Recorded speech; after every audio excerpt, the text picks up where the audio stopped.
All right, so me and JT had the Brown versus Board of Education case. So we're going to talk about how important the case was and and the historical significance of the actual case on American history. So just some background information on the topic. The 1950s was a time of racial tension in the United States, and it was starting to reach its climax. For example, in the 1950s, this was sort of the beginning and rise of Martin Luther King. And in 1955, just a year after this case, there was the Montgomery bus boycott that we discussed in class. And that just kind of just overall shows like the racial tension was kind of reaching its max in the 1950s with a lot of white supremacist groups and also the rise of like the NAACP taking over kind of. The NAACP was having some success in the lower courts. So like they would win like district cases and other smaller cases in like the southern states, but they really didn't have any like major wins like in like the higher courts. Like it was like a different story. Like they wouldn't really be able to get past these lower courts and move on to the higher courts, and I thought that was pretty interesting to note. Next, Thurgood Marshall, another prominent figure for the NAACP and also the civil rights movement, was a prominent lawyer and he's a figure in the civil rights movement. And this was kind of starting when he kind of started to take his fame and help reach the NAACP, get some major victories. Then last, the NAACP needed a major victory in order to keep up their funding because they're spending so much money on these lower court cases and trying to get them to go up into the higher appealing courts. They needed a major victory to kind of stop their funding. So another background information before Brown versus Education, there was a couple of important civil rights cases that we need to note. And the first one is the Plessy versus Ferguson case in 1896. This discusses the equality of men and calls out the Declaration of Independence on how all men are created equal. At the time, this was the biggest Supreme Court case for a long time. That was up to the Brown versus Board of Education case. And this kind of case allowed segregation to be legal because it stated the separate versus equal cause, or separate but equal cause, my bad, saying that African Americans are separate than white people, but they should be treated equally. But in a way, it kind of did allow segregation to occur, and it was a 8-1 vote, and Plessy would end up losing the case to Ferguson. And then another famous case to note is the Sweat versus Painter case, again, 1950, the turn of the decade. And Sweat was an African American who applied to the University of Texas. He was not allowed to be admitted into the law school because of his color. So it was another similar case that Thurgood Marshall defended on a couple years previous. But what Sweat wanted to do was he stated that the conditions of the African American school were not up to par with like the white school of law, and in the end of that case, it would be kind of a change of momentum, and Sweat would win the case for African Americans. So the separate but equal. Going back to this topic I brought up in the previous slide, Jim Crow laws are what barred African Americans from sharing the same facilities as whites. As you can see, there are black schools, white schools, black drinking fountains, white drinking fountains, just for some examples. And these laws did indeed make segregation legal.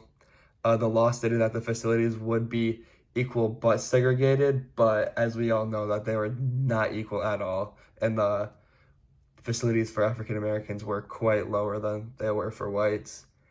And these laws would be present for 6 decades, so 60 years, which is a long time. So they needed to kind of change the times. The case of Brown versus Board of Education was comprised of 4 other similar cases regarding segregation in school. Cases range from the East Coast to the South, but mainly in the South because that's where most of the segregation took place. The case mattered a great deal to almost every race that took part in it because the whites wanted to remain in control and still have the power, but they didn't want to forget about the history that they had with the blacks.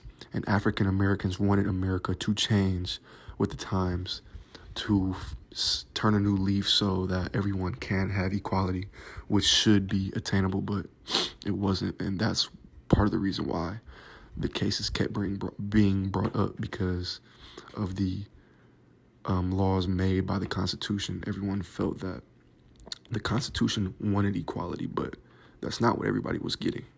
Thurgood Marshall was the lawyer who worked with the NAACP on the case.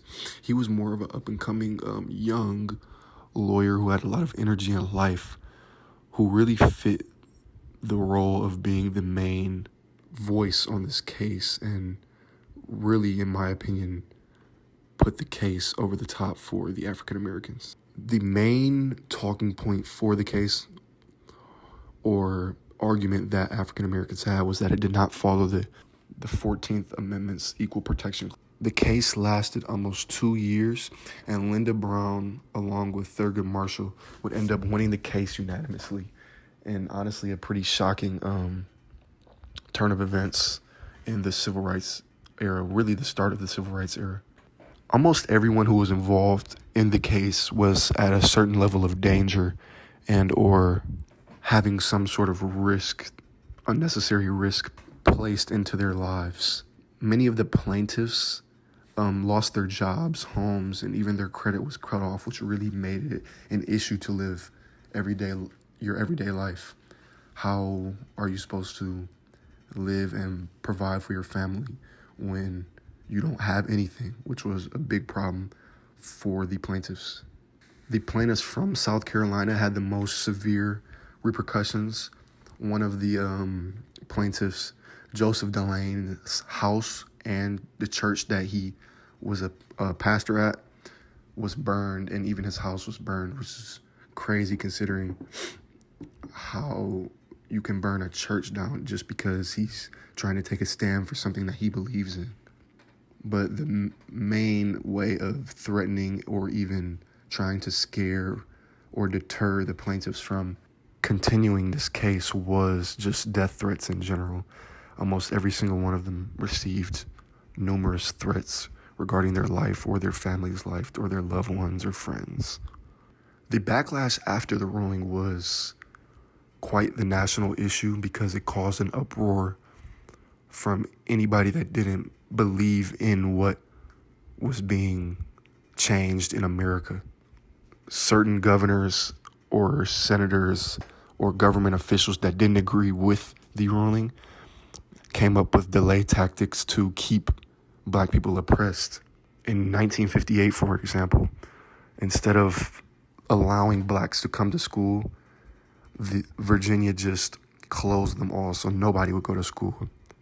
And the governor of Alabama in 1963 was infamously quoted saying that segregation now, segregation tomorrow, and segregation forever, which basically means that he believes whites are the supreme race and should always be in power and hold all the power, keeping blacks oppressed and keeping them as basically as unequals.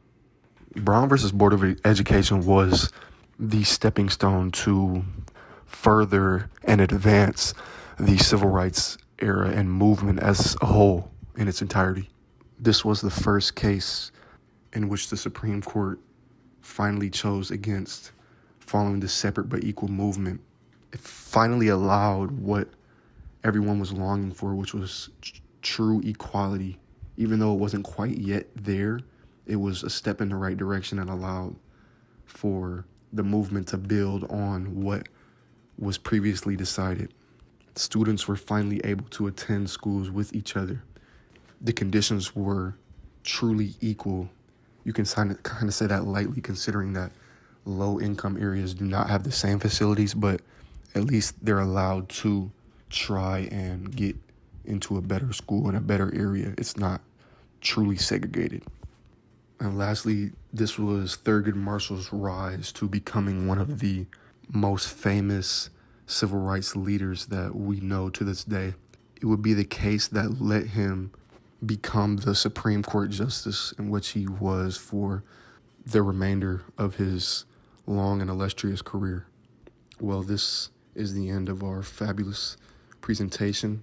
Thank you, Mr. Mugg, for a great year in economics and civil rights, and thank you for being our teacher. Thank you, Mr. Monk, for a great year.